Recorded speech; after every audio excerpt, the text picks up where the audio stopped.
everyone, and welcome to the Ingle Edit. I'm Laura Ingle, and I'm here to talk to you about the Menendez case. If you've been following the Menendez brothers, you know that there is a very significant development happening very soon because a judge in Los Angeles has decided to move forward with a resentencing hearing. And that brings us one step closer to a possible conclusion in this case of the two brothers, Eric and Lyle, fighting to get out of prison. Could it happen very soon? Maybe. As you know, the brothers are currently serving life in prison without parole for the first-degree murders of their parents, Jose and Kitty Menendez. This all happened back in 1989 when Lyle was just 21 years old and Eric was 18.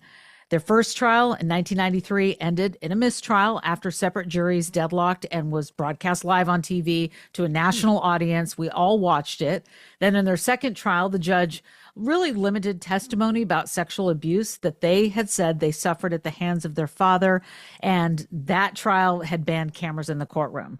The brothers were convicted in 1996, and they have been fighting for their freedom ever since. We've been watching this legal case unfold over the last several months, several years, with the documentaries and the podcasts, everything that we've been watching following each and every development. You may also know that last year in 2024 at CrimeCon in Nashville, this very large true crime conference, I had a session with their attorney, Mark Geragos. Now, the way CrimeCon works, if you've never seen this before, is just a huge conference of true crime experts, legal experts, investigators, retired detectives, people that come together, and of course, people that follow true crime with this huge convention, multiple rooms, different panels that people can line up and go see. So I had the session with Mark Geragos scheduled to talk about the Menendez case and the Scott Peterson case, two of his biggest high-profile cases that he has been working on for all these years. And just before the conference is set to take place, Mark Geragos goes on X and he puts out a message that he's looking forward to CrimeCon and that he may have a very special guest at our session. And I got in touch with Mark and I said, I don't know, who's this going to be? He was hinting that it was going to be one of his big clients. He even went on News Nation with Brian Enton and was talking about it, teasing who it might be. And Brian asked Mark point blank, is it going to be Scott Peterson Menendez? And he said, you're in the general universe of where we're going with this. So I called Mark and I said, look, I've been covering Scott Peterson the longest. I've been covering Scott Peterson's case for over 20 years. I said, if Scott is calling him from prison, I need to know. You need to tell me. And he would not tell me. He would not tell me. We got to Nashville and we were setting up, and it ended up, there was a lot of anticipation for this session that we were having. In fact, my friend Michelle was there and she filmed people in line. I mean, there was a really significant crowd. I think we had over 2,000 people that attended our session. You could see people lined up here, going down the hallway, waiting to get in, and the room began to fill. And I started to get ready to go on stage and have this session. I was prepped to talk about both subjects, but I still didn't know who it was going to be that may or may not be calling in. So I wanted to share some video with you that I took backstage. I've never shown this before. This is, part of the Ingle Edit. I have all this material that really never made it to air, and there's never any time, but now we have the time, and I want to share it with you because it was really an incredible moment before we went on stage. And spoiler alert, you've probably seen it was Lyle Menendez that ended up calling in from prison, which was a huge gasping moment that we'll get to in a minute. But I didn't know who it was going to be. And as we were getting ready backstage, I started to walk towards the backstage area where the mixing board is, where all of the audio packs are and the production team. And I walk in and I see Mark Geragos on the phone and he's setting something up. And this very first clip that's short, I don't really know yet what's going on, but you get a sense that somebody important is going to be calling in.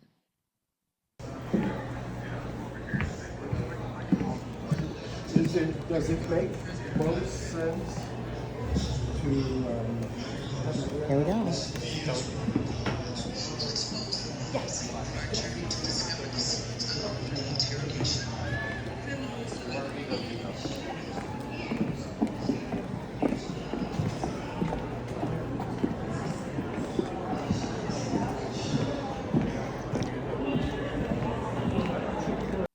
So then I switched the camera around the other way because I'm really starting to get the sense of I need to capture whatever moment this is that's happening right now. And I walk up and Mark Geragos is on the phone with Lyle Menendez from prison in San Diego. And he has agreed to call in and talk to people at CrimeCon to have a conversation. And these audio techs and the production crew, God bless them, they were working so hard. None of this was really planned. It really wasn't. And to the point where you'll see in this video that the production team was trying to figure out, how are we going to do this? There's no time to wire this call through the board and get it into the speakers. And Mark says, I'm just going to hold my cell phone on speaker and hold it up to my microphone and everyone will be able to hear. You know, easy enough for him to say. You can see the production crew going, I don't know, is this going to work? It's going to have to work because this is happening in real time. So here's how it went. Lyle? Okay, so what, and Lyle, meet Laura. Laura is the reporter who's going to be asking me questions on stage. Hi, Lyle. Okay. Hi, this is Laura. Hi, nice to meet you. This is Laura Ingle. Yes, we're going to be on stage. I'm glad this is going to work out. A lot of people want to hear from you.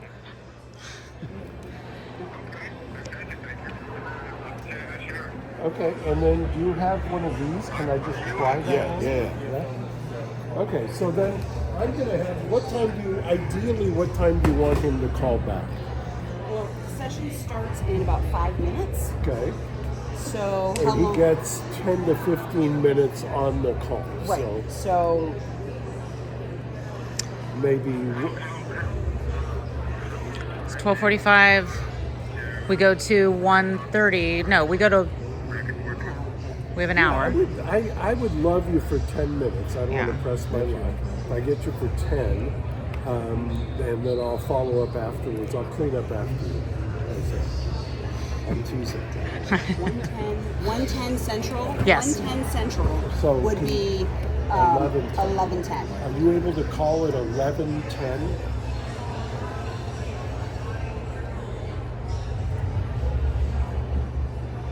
You're positive. That's.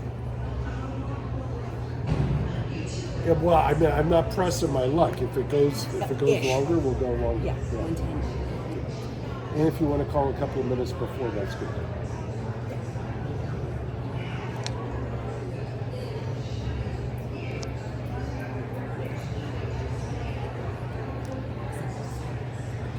There could be. And if I don't like them, I won't let you answer. How's that? Exactly. I took you off the speaker.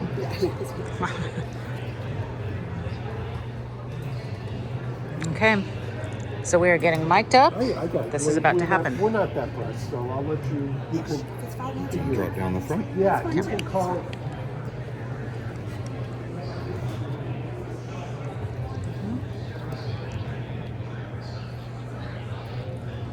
We're gonna have to check here in a moment. I got you. I'm sorry.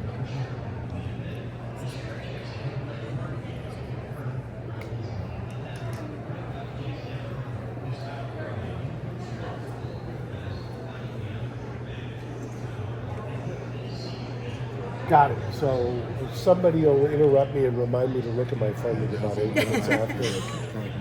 Laura, that's your job. Okay, you call I it will, 9 minutes after. I'll look at my phone at 8 minutes after. Okay.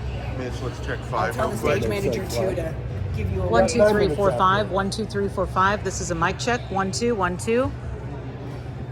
Hello, Nashville. We are coming out hot. Right now I've got 10:36 for you. Is that what you got? For you, right? Is that what you got? For the chairs, am I on the left? I was just going to ask what side you And then, so just call I think I want to be on the 8 minutes left, after. and then he'll be on my right. Got it. Well, the VO announces you, Yeah. just you, Okay. and then you'll do an intro. Okay. And then you'll say Mark Geragos, everybody. Okay. Do this. So Lyle? then just at that point, pick whatever. Okay. You'll probably want to go Yeah, to this call chair. me back in I want to go here. wanna go that chair? Yeah. minutes. Call me in 30. Okay, that's perfect. There you go.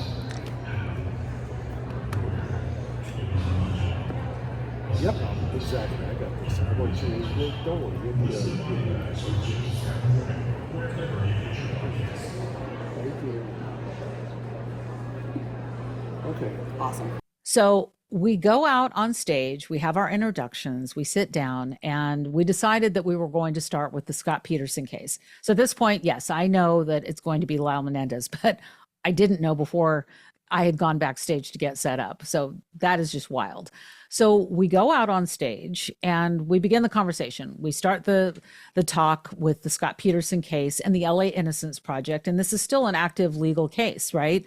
There's big developments in this effort to have Scott Peterson try and get this new trial, and the docuseries that's about to come out, and the Peacock series. And so there was a lot going on that we wanted to get to, and I wanted to get his thoughts on where we were, had he talked to Scott, and that's where we were going when he kept watching his phone. And he said to the audience, look, I'm waiting for an important phone call, and when it comes in, I've got to be able to look down at my phone. Otherwise, it would have been kind of weird for him to be looking down on his phone while he's being interviewed live on stage. So he explained to the crowd what was going on. So here we go into the conversation. The crowd is there. Again, I mean, we've got a packed house. And then here comes the call. It's a collect call from prison. And Mark Geragos puts it on speakerphone, holds up the phone as planned. And we hear Lyle Menendez call in. They found tires, Snapple bottles, little tiny objects. For 4 months, they searched this area every low tide and then sonar times and others. So I think that's important as well. It is important. Well, I do have a call here.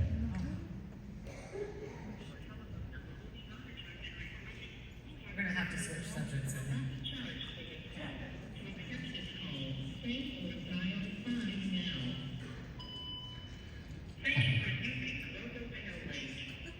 Lyle? How are you? And where are you calling from?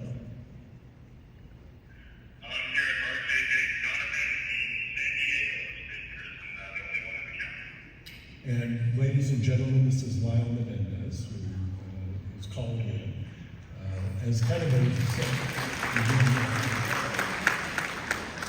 Lyle, I thought it was important at a place like CrimeCon, where people have obviously got interest in your case and Eric's case, and that we're pending a habeas corpus right now in California. One of the things that I thought was interesting, people talk about your case, and we've got a number of minutes, I think, but we're being recorded, ladies and gentlemen, so you understand. So one of the things, you've been in custody now, what, almost 35 years? Okay. And you now, how long has it been that you and Eric are at the same location?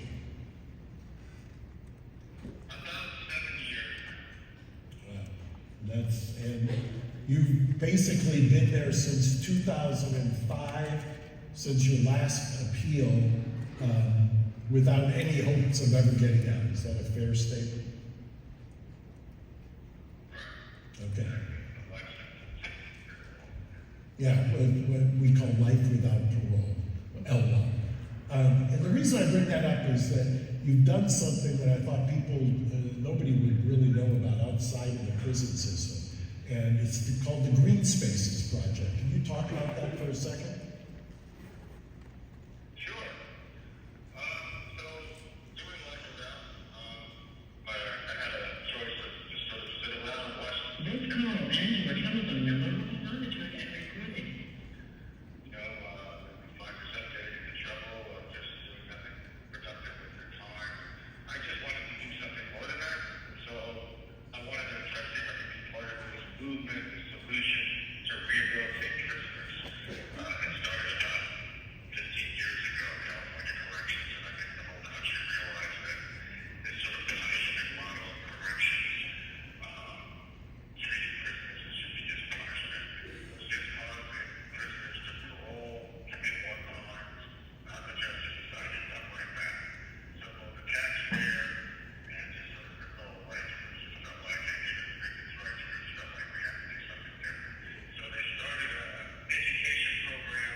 So I have a question for you. I'm coming to visit you this month for a very special occasion. Can you tell them what it is? I believe June 20th? No, not what you think there. That's when I did my bachelor's degree in sociology at UC Irvine.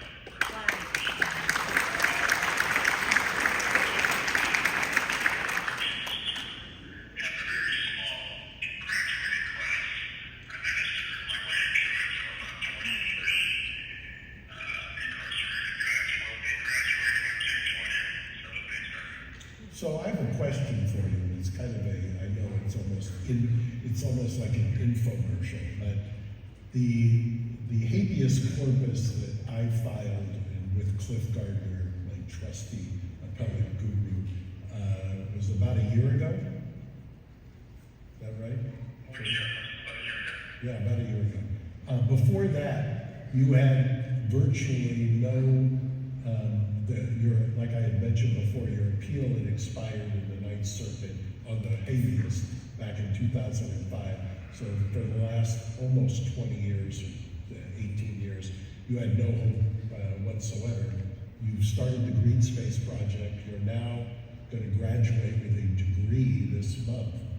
Why did you do any of that if you were an LWOP prisoner with no chance of getting out? Well, I guess it's something I felt like, that every day counts. And I just felt like I had to make a decision, life sort of asks you a question, what are you going to do with your life, and I just decided, even though I'm incarcerated and there's total freedom, I still have a chance to be a productive person and sort of feel like I'm proud of what I'm doing with my day. And so education seems like an obvious answer to that question. And then doing something with that education, doing something with that time. I was accepted, getting this bachelor's allowed me to apply and get accepted to a career master's program at California State University. So I'm getting a master's in urban planning, which fits well with what I'm trying to do in the arts. And I don't know, it makes all of my elderly aunts very happy, so there's that. And it's productive, so I'm enjoying it. Okay. I would be remiss if I didn't let Laura ask a question. If she asks something I don't approve of, you suddenly can't hear the question. And we're showing your photos here. Thank you very much for joining us. This is a surprise to most of us that you're able to make this call. You're making history here at CrimeCon, and we want to thank you for this opportunity. And if this bid is successful, When it's successful. Can you please tell our audience what you plan on doing if you do get this chance to be released? What will you and your brother do? Well, I'm hoping that I've had these discussions with corrections officials who are in charge of letting formerly incarcerated people return to the prisons to do good work. And they are definitely open to and would like me to continue to work on this idea of transforming prison yards so that it creates living environments and communities that produce better neighbors. This call and your telephone number will be monitored and recorded. So I hope to do that. And then I probably will, as a survivor of childhood sexual abuse, I've had talks with Rosie O'Donnell about creating a foundation where we would go and try to speak to those forums and those groups and help in that space. It's an area that I've spent a lot of my time in, forming groups in here with, as you're probably aware, a lot of the prisoners had difficult childhoods. So I just had to play that for you again. I wanted to remind you about the call that happened on stage with Lyle Menendez and Mark Geragos and myself, talking about the idea, the very possibility of freedom and what that would look like, what that would feel like for him. And here we are. I mean, we are really, really close to that line of that resentencing hearing. Could these brothers be on the other side of prison walls sometime very soon? We are going to find out. We will find out together, and I'll talk more with you here on the Ingle Edit.